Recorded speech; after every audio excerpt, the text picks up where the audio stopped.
Attack on Titan Chapter 138. As expected of Isayama, see you Eren. So what's up guys, Foxen here. This chapter does put a smile on my face. Definitely what the doctor ordered. I don't know about you, but I was just smiling throughout this. I'm so happy. Where are your Warhammer Titan leaks now? So go ahead and Colossal smash a like and ring the bell. And by the way, do watch my Attack on Titan endgame video. It is a must watch if you have sky high expectations for the finale. So this chapter is titled A Long Dream. I'm liking this intro page. A few chapters back, you did get a similar shot of the Colossal Titans making a human tomato soup. That included the Colossal Titans stomping around globally. So much dying for humanity. The only issue with that, exactly how much time has passed by.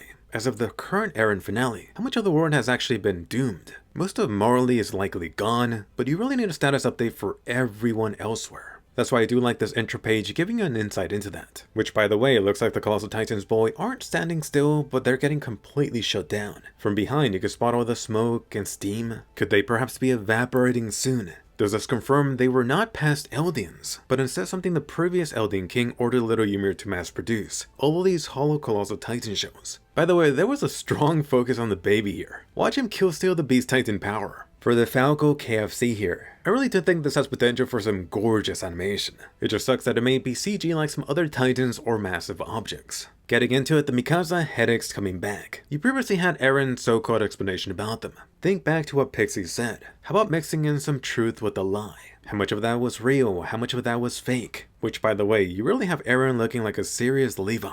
Could the headaches be Mikasa picking up on Eren's cryptic message? That's coming up. So at least for right here, yay, everyone is alive. The great Devote Titan dead. Everyone can live happily ever after. You even have Best Girl Peak reuniting with her father. Looks like that tale about her papa wasn't complete BS. And I keep getting a kick out of seeing Warrior Peak sporting the wings of freedom. Someone make that a figure. For Falco here, notice he was staying connected to his bird, just in case.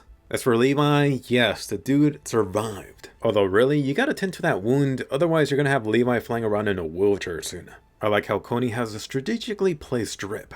And for Annie, where is her papa? You still had that season 1 plot thread dangling. I like that she's been consistent with her hoodie love. Switching over to Armin, you don't have the guy looking the happiest here. But really, Armin's Colossal Titan has always been the embodiment of depression. Perhaps that's true for all of them. Talking about sad things, you have Reiner. So it looks like the Armor Titan did survive the nuking. Forget about looking toasty. This dude looks like he's been deep fried. As for that Titan Centipede, still kicking. So perhaps he could blast the Founding Titan, but he can't kill this Titan Tentacle with Titan powers. Alright guys, bring over Gabby to snipe it out of existence. Might be a good idea for Titans to social distance from that thing. You can see it too, it trying to latch onto another Eldian, maybe another Eldian little girl. If this thing latches onto Gabby or Reiner, this thing would be immortal. Alright, so getting into it, did you guys forget the basic rule of anime? You really should have double tapped Eren if you wanted him truly dead. Should have aimed for the head, twice. Come on Eren, going into Colossal Titan mode. I mean, who liked that bag of bones anyway? So let's get ready to rumble. Founding Colossal Titan mode versus Armin's Sad Titan. Quickly, get someone to go Titan mode in Eren's bumhole. For that Titan Centipede, could that thing finally be dying? Yet it's seeming like a Titan body without the Titan pilot. I was probably joking about Gabby shooting it, but that may not be a bad idea. As for the remaining Marley guys and Eldians, oh, are you guys finally being nice to each other? Like a minute ago, you had these guys turning on a dime. I'm really not buying it. If Eren truly is wiped out now, I would bet you these groups of people would be oppressing each other within a year. Getting to a more touching reunion, one that I actually cared about. So it looks like Annie succeeded in returning to her Eldian papa. Aww. Hey Annie, why do you still look 16? So finally getting an establishing shot. I was thinking the smoke was coming from the Colossal Titans. But no, it's from that Titan Centipede. How did this thing end up over there? So yes, Isayama took his sweet time revealing it was actually the worm gassing up the place. It doesn't smell like a dead Titan. Oh no, in other words, Titan spinal gas. You know, it's really bad when even Coney has it figured out. The number one question at this point, the Beast Titan triggered it last time. Who will set off the Titan bomb now? For Levi here, did the guy just suddenly 200% confirm Ackermans can't go Titan mode? Isayama, you're really just sliding it in there. Well, that was unexpected. Did I miss something or is friendly fire on? Did Falco just trigger them to go into Titan mode? Or was it that Titan wiener? Could it be that all of them were going to go into Titan mode after a certain time limit? I mean, it would make sense. As a last ditch effort, the Titan Centipede would try to summon reinforcements. For Connie and Jean holding each other, I was surprised, but this actually really got me. I was tearing up. Looks like this is the end. Especially with Annie too. She just got to her father and now she's losing him in the final seconds. In hindsight, we really don't know how much time has passed, but couldn't Peak just use her Titan to grab her father and then flee as soon as possible? Same for the female Titan, although slower. Perhaps these guys were just doomed to begin with.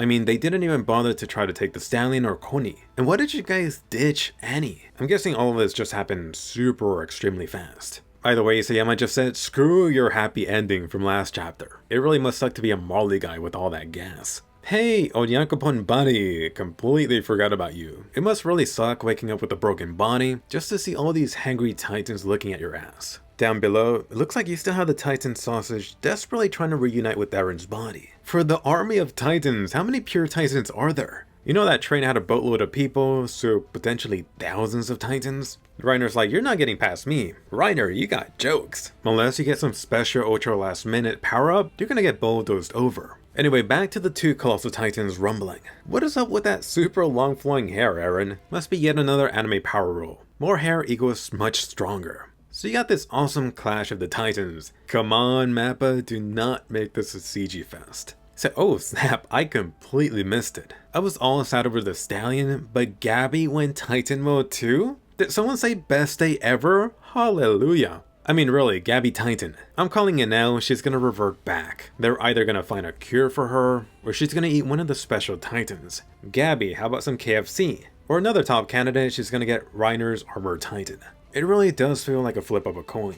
If I did have to place money on it, I would say Gabby gets the Armored Titan. And come on, the Stallion needs to get the Jaws Titan, become that horse. In all, you do have the Warrior Titans on worm duty. How exactly do you take this out? It survived the freaking nuke. I really doubt biting it is gonna do any good. I am curious as to why this tentacle monster doesn't try to latch onto other Titans or these warrior shifters. Getting to the two Ackermen, someone get Mikasa a painkiller stat. So hell yes, going back to the sleeping Eren from chapter 1. Mikasa, spill the tea, are you hearing voices? Alright, so getting into it, this big reveal, Mikasa from a different timeline perhaps, or a different possible future, or a long dream if you take the title literally. I was getting chills through this, Mikasa's role reversed with Eren. You have Mikasa dreaming, even crying. This is really making me think of the Mikasa OVA special. There are so many possibilities from this. So oh my god, is this confirmed here, a different possible reality. Isayama, you sly bastard. He's showing you what could have been.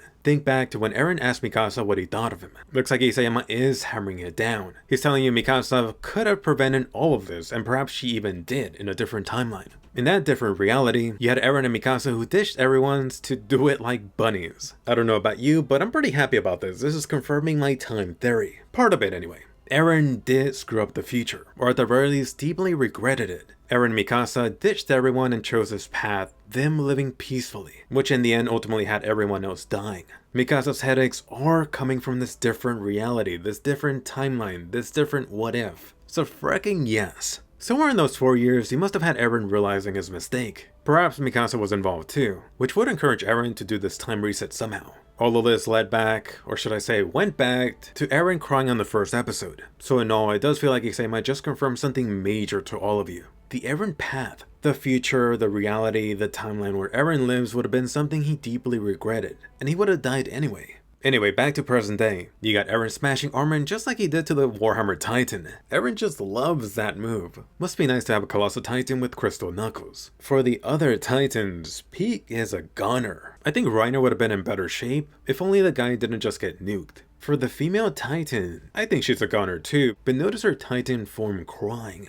Recall the female Titan in the Titan forest crying. It wouldn't be surprised if Annie got influenced by her future memories, that her greatest wish to return to her papa would never be fully realized. Alright, so let's get into it. Mikasa Super Scarf Mode. Time to do what Eren wanted. In case you were wondering how Mikasa knew that Eren was in the mouth, must be through pats. In other words, Eren told her. Oh yes, you really have Mikasa pulling a C2 with that smile. Turns out Mikasa's really the C2 and Suzaku for this story. For that Mikasa kissing Eren, or should I say what's left of him. Ah, what are you doing Mikasa smooching on him? Reminds me of something straight out of Claymore. Do you recall what Isayama said about wanting to make his viewers suffer? Do you love what Isayama gave you? You guys wanted Eren and Mikasa to kiss? No problem, you got it. I am gonna interpret this as Mikasa sealing the deal. Really her way of communicating to Eren that she succeeded in what he set out to do. Or should I say what both of them wanted to do. Let me know, are you happy with this turn of events, the Code Geass route? Because it very much feels like it, only with some extra time steps and Titan flavoring involved. For Ymir smiling, it looks super creepy. She's like, yes, make out with that head. For anyone confused about this page, it looks like this is a huge time skip after the previous runaway stuff. In other words, you have a scene with Mikasa after Eren is dying from the curse of Ymir. This whole page really got me thinking, how about if it wasn't Eren but Mikasa who triggered this time reset? How would you like that? Wouldn't that be something? In other words, not only do you have little Ymir feeling Eren, but also this message from Mikasa. Mikasa ultimately rejecting her feelings to reject this reality. So let me know, did you love the chapter? Did you hate it? I don't know about you, but I was smiling throughout this. Attack on Titan chapter 137 was really a low point for me, but it feels like that was really necessary to get to this point. It feels like this perfectly captured the feeling of dread I was expecting from the finale. Are you sad that the great Attack Titan Eren is done for? I might be surprised at anyone in shock of Eren dying. It's been heavily hinted at for a while. If there is any dislike for this chapter, it'll likely be with Eren dying, getting sliced up. For me at least, it was not Gabby. I do have a feeling that this other timeline, time stuff will not be everyone's cup of tea. I do feel there's going to be some disappointment for anyone super hyped up for this Eren finale fight. The Colossal Titan toss-up was not it. And to be honest, I don't think that type of fight would fit Attack on Titan anyway. So personally, I was never expecting it for the finale. It is going to suck for casual fans who are only watching Attack on Titan for the fights. Sorry. Going forward, I do encourage you not to be gullible and fall for the fake leaks. What was that about Eren using the Warhammer Titan from the island? How many people bought that? It seems like a good chunk of people. I am hoping that this whole Titan Wiener stuff gets worked out the next chapter. Definitely let me know how you feel about it. Cause honestly, I really haven't been a fan of this plot point. I mean, does anyone like this Titan worm? I still think it would have been better just to leave that vaguer. We'll see what happens next chapter. And that might be fine. I think a lot of us are going to have to accept not being totally fine with everything that comes out of the finale. And to be fair, a huge reason why I love this chapter was due to how many things came together, coming to a conclusion. My Code Geass route prediction says what's up. Recall my How Eren Ends Attack on Titan video series? I did get the specific details wrong, but bingo at a high level. Mikasa's headaches are due to this different reality, this different timeline, this different feature. Eren ultimately did go down this alternate path, one that perhaps he did regret, one that had to be redone.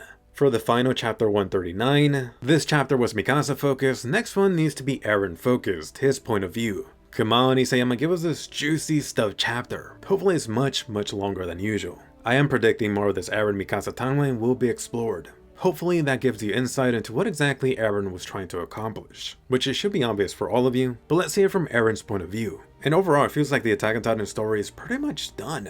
The only thing left is for the final chapter to wrap it up with a nice bow. For some outstanding questions or mysteries, yes, we do have to address the whole Titan hot dog business. Presumably that thing should be dead or close to dying with the founding Titan host gone. Perhaps that's what Eren was ultimately trying to do. While the worm is separated, gotta kill the founding Titan. That's how you truly kill it and set little Ymir free. And talking about Ymir, what's her deal? Is she gonna be free now? Will her soul be reincarnated? Is she gonna spend the rest of time in the Titan realm with the other Eldians? Go over and play with Hange. For the pure Titans that are still around, what's gonna happen to Gabby, the Stallion, Coney? I'm still placing the bets on who gets their Titan powers transferred. For the rest of the world, they just suffered a major blow. Will humanity actually learn from this Titan tragedy? In other words, did Eren succeed in bringing the world together against him? Still to be determined. And then Historia and her baby. Isayama has been teasing that for the longest. Can we just get it over with? I really can't believe there's only one chapter left. It has been quite a ride. I started reviewing Attack on Titan every month since chapter 95. Almost 4 years and 40 plus chapters later, finally reaching the end of Eren's journey. Right now I am thinking about it. Not set in stone, but I might be live streaming once the final chapter drops. For like a good chunk of the day, we could talk about the events that happened. Maybe I might even bring some booze. I have been rewatching the Evangelion Rebuilds films lately, just to get ready for the final movie in a few days. I am predicting more and more that the finale will be similar to that series, in that the Attack on Titan ending will leave a lot of questions unanswered. That he's not going to give you a lot of concrete answers for a lot of this stuff remaining. So if you do want every single little thing explored and explained, just start getting ready now. That may not happen. So go ahead and watch my juicy Attack on Titan finale video. Whether you love this or were disappointed, that is a must watch. But anyway, leave any thoughts on this chapter below. Were you happy? Disappointed? How do you feel about the major Eren and Mikasa reveal? What's up with that kiss? Don't forget to like and subscribe. Check out these juicy anime videos and I'll see you guys later.